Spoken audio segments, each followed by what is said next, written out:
Hello. Update on this big log. Got it. It was sitting on there, and I got my chainsaw chiseled away on each side. You saw it laying on the ground over here. Then I lifted it up, put it on the sawmill, chiseled away on it, and got that first pass cut off. Had to use a chainsaw to cut some sections so the saw would fit past it. Got some big chunks cut off the top. Now getting ready to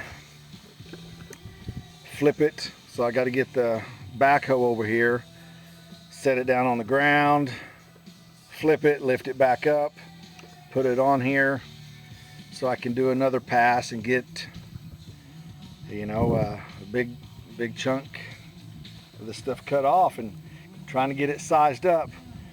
I was thinking I might be able to get some over 12-foot 2x8s, but then this section right here, you see where it's kind of broke away, a limb or something or whatever when it was falling or something down in that ditch, chiseled away at it. So I'm not sure.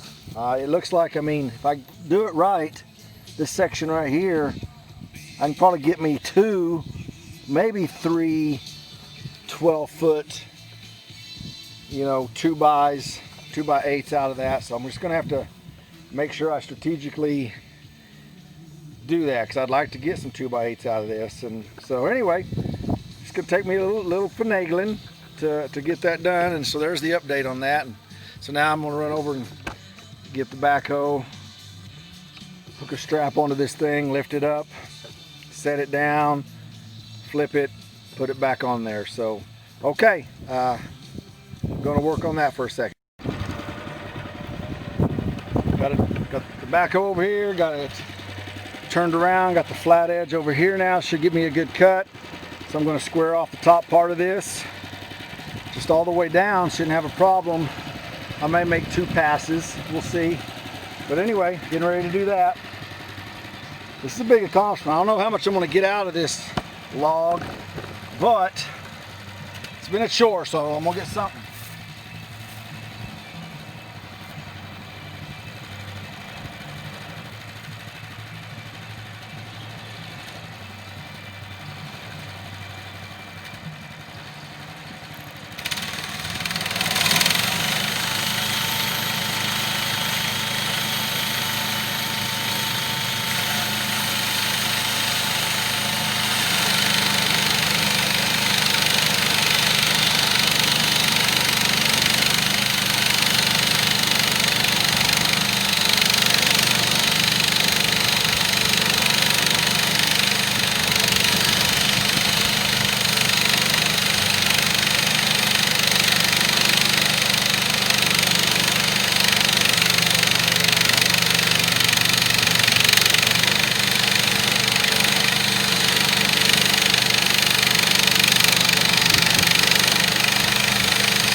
Well, what happened on this, I'll show you.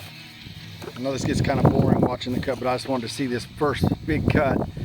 Is everything's good except this little part right here sticking up a little too high. So I got to get the chainsaw, smooth that down, create a good little bevel right here so that that part of the sawmill will go over this hump here. So misjudged it by a little bit. It looks like I'm taking a big old chunk off, but right in here, see, it gets a little thinner. So that's what I wanted though, is to get me a good smooth cut right there, so then I can flip it over again and make me a good square, eventually square piece of lumber. So then I can get my 2x8s. Okay, so I'm gonna do that real quick.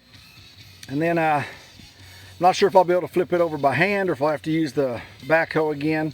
It's a pretty big piece of wood. So anyway, all right, get back at it. Hey, I got it on there, got me a couple other cuts. I took that top part off right there. 2 different cuts just to skim it down a little bit. So what I've decided, because the way this log has broken and been cut up, because remember, this is the log that was hanging off that little ditch down there. It was going to fall in. It was, you know, falling apart anyway. Since this has got a bad area right here, what I'm thinking is I'm going to be able to get the 2s this way. A 2, a 2, a 2 this way right here through this part of it. So what I'm going to do is, I don't know, describe it here real quick, but I'm going to measure on that other end 8 inches up. So bottom's already flat. So I'm going to measure up 8 inches and slowly cut down to that 8-inch mark, so that then when I do flip it over again, I'll be cutting 2x8s. Lengths will change a little bit. But what I'm hoping is during this section right here, I'll be able to get some 12-footers. Because this log here is right at 16, 17 feet long. 15, 16, 17 feet long. So I should be able to get some 12-footers out of it without wasting any of these other boards. So what I'm going to do is measure up 8 inches. Make sure I got a good line there. Then I'm going to start cutting right now. If you look, because of the way I had to cut this thing up, I've got some chainsaw cuts in here. So I'm going to probably skim off maybe a 1, go an inch deep right there. I don't know, see that one right there is kind of deep. So anyway, I'll just start cutting some, figure out how much I have left over here. Start cutting some 1-bys maybe, put them onto the side over here. And then I might be able to get a 2-by something out of it before I get down to that 8-inch mark. So that's what I'm getting ready to do right there, so I can get as much, you know, board footage and the kind that I want. I'm looking for my 2x8s by 12 feet long for my floor joist. That's what I'm looking for right now. Of course, I don't want to waste lumber. So you got to remember, this was going to be wasted. It was going to fall in a ditch and rot. So I remember I